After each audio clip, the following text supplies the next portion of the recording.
avec un sujet sur toujours les valeurs de la droite. Je creuse ce sillon et en cette période post-Noël, où nous avons célébré la naissance du Christ le 25 décembre, est-ce que être chrétien, c'est être forcément de droite ? Je sais pas, moi, la question me laisse un peu pantoise, je dirais. Oui, droite, gauche, je ne sais pas. Alors, j'essaye de la transposer. Je me dis, est-ce que être chrétien, c'est être forcément social ? Oui. Voilà. Et être social, c'est forcément être de gauche. On peut voir ça comme ça. Mm-hmm. Moi, je trouve que, sociologiquement, aujourd'hui, bientôt en 2018, ça correspond plus très bien au prisme.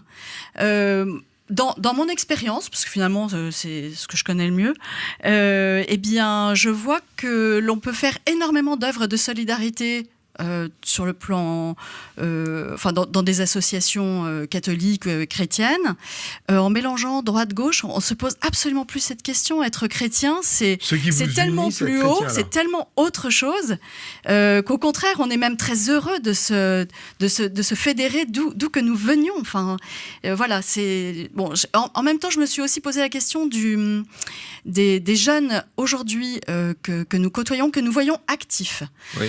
Parce que les chrétiens catholiques de gauche, ils sont encore assez actifs dans les églises. Ils sont vieillissants, souvent, ils ont vécu le concile, etc.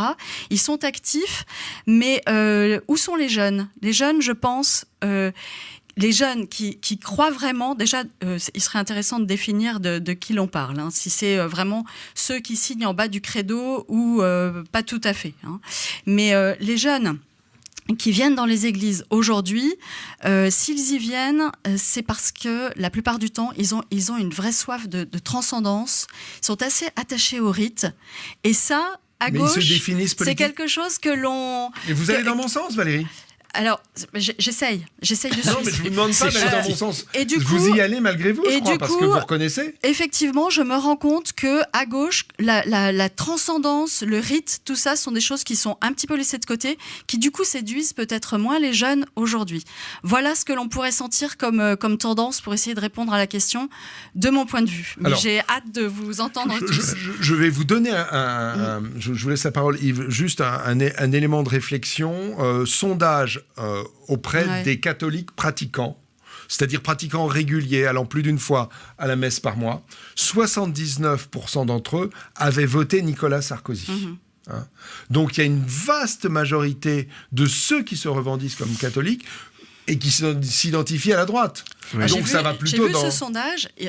Depuis, il y a eu la manif pour tous, etc. Oui. Il y a eu tout ça. Mais tout ça, je crois qu'il il est assez difficile de savoir ce que c'est qu'être de droite, et assez difficile de savoir ce que c'est qu'être chrétien également, plus qu'on ne le croit. Mais si on se met au niveau du déclaratif, c'est-à-dire quelqu'un qui dit « je suis chrétien » ou « je suis de droite », et je crois que dans les deux cas, c'est assez compliqué. Mais enfin, il y a de savoir qui est de droite et qui est chrétien et qui ne l'est pas. Il y a de distinguer la dimension, pourrait-on dire, sociologique. Et de ce point de vue, il est clair que dans le passé, la plupart des gens, des chrétiens étaient de droite, et d'ailleurs qu'une forte proportion des hommes de droite étaient chrétiens. C'est la dimension que j'appellerais sociologique. Il y a une dimension qui est plus intellectuelle, qui est liée au contenu du dogme lui-même. De ce point de vue, il me semble quand même que globalement, le catholicisme est plus clairement une idéologie de gauche qu'une idéologie de droite, de manière assez évidente. Le partage, la diversité, la générosité. Il suffit d'écouter le pape aujourd'hui, et le pape, on peut l'aimer ou ne pas l'aimer, mais enfin, il est quand même représentatif de la religion catholique, sinon personne n'est représentatif de cela.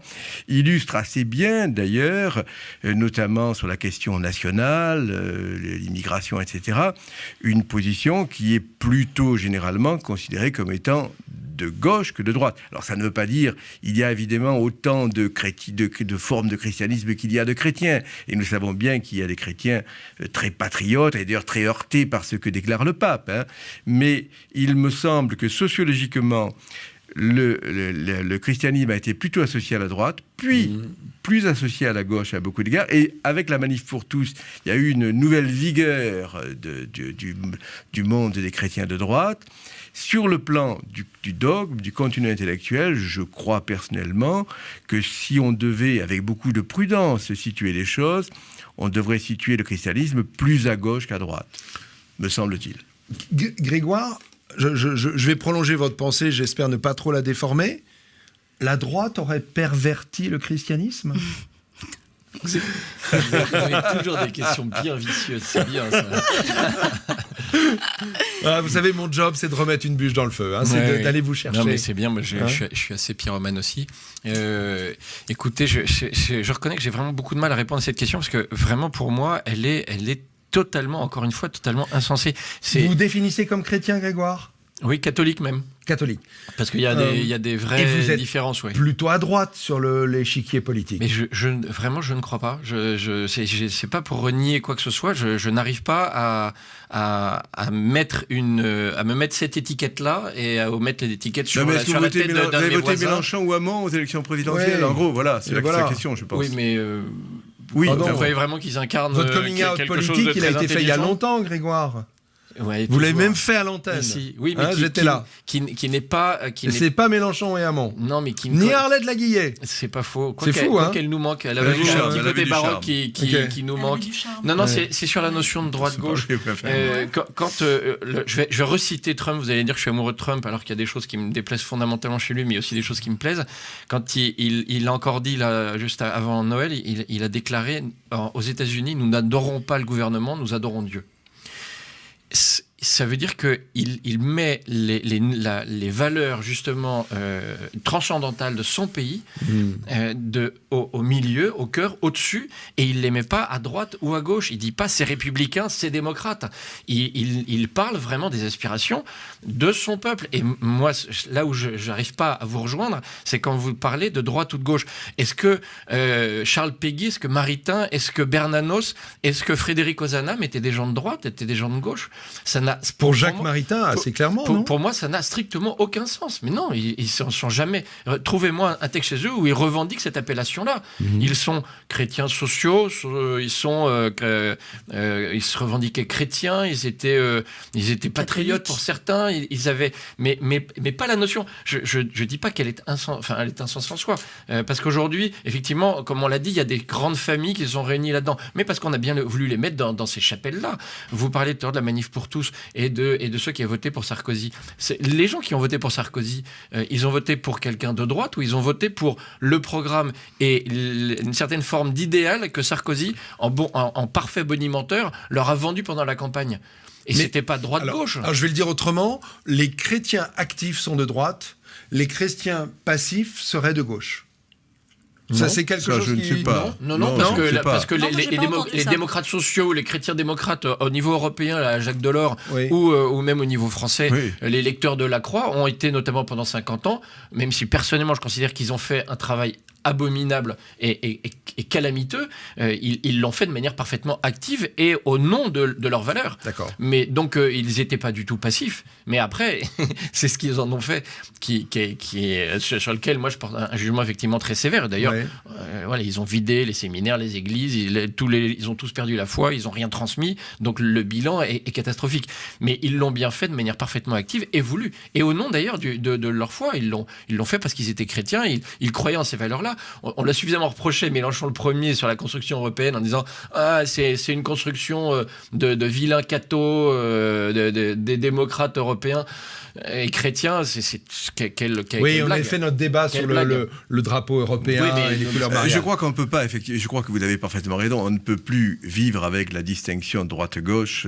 Elle est artificielle. Elle a eu un sens sociologique. Tous les auteurs que vous avez nommés, d'une certaine manière, sont des auteurs de droite, en ce sens qu'ils sont revendiqués par des gens qui, de façon générale, se considèrent comme étant de droite. Inversement, sur le plan de la gauche, sur le plan de la gauche, il est certain qu'il y a lieu de distinguer aujourd'hui la gauche et le socialisme. Donc, il faudrait avoir d'autres axes. Un axe serait, par exemple, celui qui a été évoqué tout précédemment, celui de de la souveraineté, du respect des frontières, du respect du patriotisme, si vous voulez, quel que soit le champ du patriotisme, c'est un axe. Dans le passé, il est vrai qu'on était plutôt patriote à droite et plutôt internationaliste à gauche. Un autre axe serait celui du socialisme entendu comme une forme de bien commun. De ce point de vue, il serait d'ailleurs peut-être plus à droite qu'à gauche. La question du libéralisme et de l'individualisme serait un autre axe, qui a été considéré généralement comme de droite, qui, à mon avis, est plutôt une idéologie de gauche, l'idéologie libérale, et on le voit aujourd'hui très clairement avec l'évolution de la social-démocratie, qui a plus ou moins disparu, qui a été avalée par Macron et par Macron lui-même. Donc il y a des axes qui, eux, signifie quelque chose sur le plan intellectuel, et puis il y a des axes sociologiques, car il est quand même vrai qu'il y a des familles où on a voté à droite, on continue de voter à droite. On l'a d'ailleurs bien vu au deuxième tour des présidentielles. Indépendamment de la foi. Oui, mais au deuxième tour des présidentielles, par exemple, que s'est-il passé ? Si on avait fait des items avec les idées de Macron et celles de son concurrent, et qu'on avait demandé aux syndicalistes et aux électeurs de Mélenchon qu'est-ce qu'ils préféraient, il est absolument clair qu'ils auraient préféré la personne pour laquelle ils n'ont pas voté. C'est-à-dire que par attachement sociologique, historique à une famille dite de gauche, ils ont dit, il n'est pas question de voter pour quelqu'un d'extrême droite. Mais ils avaient les mêmes idées que la personne contre laquelle ils ont voté. Pour illustrer ça, juste une anecdote. Au moment des élections, j'ai un de mes très très bons amis que j'aime beaucoup et qui se revendique de gauche. Okay. Et depuis des années, j'ai toujours pas réussi, ce qui m'explique comment c'était d'être de gauche et pourquoi. C'est peut-être en opposition à vous, Grégoire. Non, parce qu'il était bien avant de me connaître. Et donc je lui ai dit au moment des élections, j'ai dit donc là, tu vas voter pour qui ? De toute façon, je vais voter à gauche. Et je lui ai dit mais c'est qui ? C'est qui ? Et c'est pourquoi ? Et est-ce que tu ne votes pas ? Et c'est tout pour ça que moi cette dualité droite-gauche ne m'intéresse pas.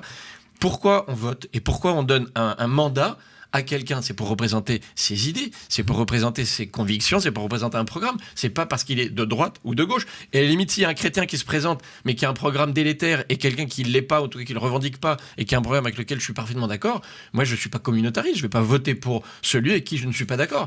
Et voter à droite parce qu'on est à droite, ou à gauche parce qu'on est à gauche, pour moi, réellement, c'est insensé. C'est la négation même de la politique et du bien commun. Ok. Christian, je vous ai vu lever les yeux au ciel à beaucoup de reprises. Quand tu parlais, je ne sais pas. Non, je le dénoncerai pas. Mais oui, c'est vrai. Le sujet, oui, c'est à propos, juste une parenthèse sur Trump et sa déclaration. Petite parenthèse, ne sortez pas du sujet. En fait, Trump exprime là un peu un sentiment qui est très américain, qu'on retrouve chez la plupart des Américains, et la notion de transcendance aux États-Unis, elle est quand même très hantée sur le dollar. C'est In God We Trust, c'est écrit sur le dollar. On croit en Dieu. Oui, mais ça, c'est l'œuf et la poule. Parce que c'est d'abord. Voilà. Ça, la parenthèse. Revenons sur les chrétiens et la droite en France. Sur les chrétiens et la droite, on a dit beaucoup de choses.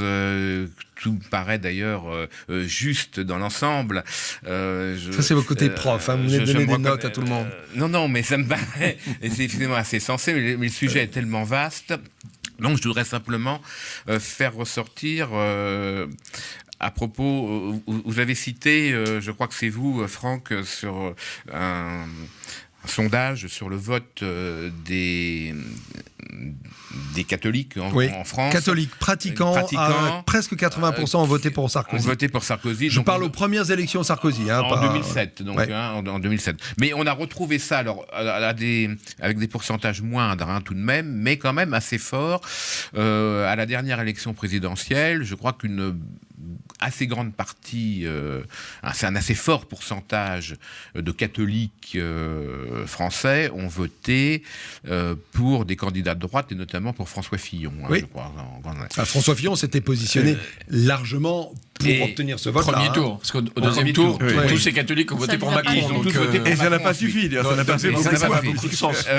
Mais alors, ce que je voulais souligner, si vous voulez, c'est que est-ce que être chrétien, être de droite, c'est la même chose? Bon, pour moi, évidemment, je pense que ça n'a aucun sens et que c'est totalement... il faut séparer tout à fait les questions, et effectivement, il faudra définir très longuement ce qu'est la droite et ce qu'est... mais on n'a plus le temps, il reste 30 secondes. Chrétien. Il y a quand même une contradiction majeure chez cet électorat-là, je me permets de le souligner, qui vote pour François Fillon, qui qui se présentait certes pour le candidat des valeurs, de la défense des valeurs, etc., mais qui en même temps avait un programme social ultralibéral de casse sociale qui est antinomique de la protection des valeurs qu'il prétendait protéger et défendre. Donc là, vous êtes en train de me dire... C'est quand même une contradiction majeure chez cet électorat catholique qui se reconnaît finalement dans la droite libérale. Et Très intéressant. C'est tout le problème de la droite libérale conservatrice qui, à mon avis, est un oxymore. Il est en train de dire que si Fillon a perdu, c'est de sa faute. Non, mais c'est formidable. C'est formidable. Et c'est dommage que le débat se termine. Valérie aurait eu des choses à dire qui a dû voter Fillon. Si vous permettez, à propos de est-ce que être chrétien ou être de droite, je voudrais... alors ça n'a rien à voir, parce que là, on sort du cadre français, même du cadre européen. La droite, et encore, enfin la droite, pas seulement la droite d'ailleurs aujourd'hui, enfin à peu près tout le monde semble d'accord pour tomber à bras raccourcis sur le régime vénézuélien d'Hugo Chavez. Oui. Alors on tombe actuellement, Maduro c'est une chose, mais on tombe en fait essentiellement sur Hugo Chavez en le présentant comme un ignoble dictateur, etc., une espèce de communiste marxiste. C'était pas ça du tout, Hugo Chavez. Hugo Chavez était très chrétien. Et c'était un véritable chrétien. En Amérique du Sud, l'un pouvait aller avec l'autre. Et un véritable chrétien, très, et qui était également un grand défenseur des valeurs traditionnelles. Autrement dit, vous pouvez... Ici. Donc, on peut être chrétien... Très à gauche. Oui, était-il vraiment à gauche, Hugo Chavez? Il était collectiviste, clairement. Non, il n'était pas collectiviste. Alors on fera un débat sur Chavez. Je ne vous connaissais pas mélanchoniste, donc voilà. Non, mais je ne suis pas du tout mélanchoniste. Parce que Mélenchon, il ne prend qu'une partie de Chavez. Je suis désolé, mais... Il prend le côté baroque de Chavez. Mais, par exemple, le côté chrétien de Chavez, Mélenchon l'évacue. On est d'accord. Allez, on close débat. Voilà. C'est intéressant de finir avec Hugo Chavez dans le débat, quand même. Alors là, on a commencé en France et on finit chez Chavez. Mais c'est la richesse de nos débats. Merci Christian, à tout de suite pour le troisième débat de ce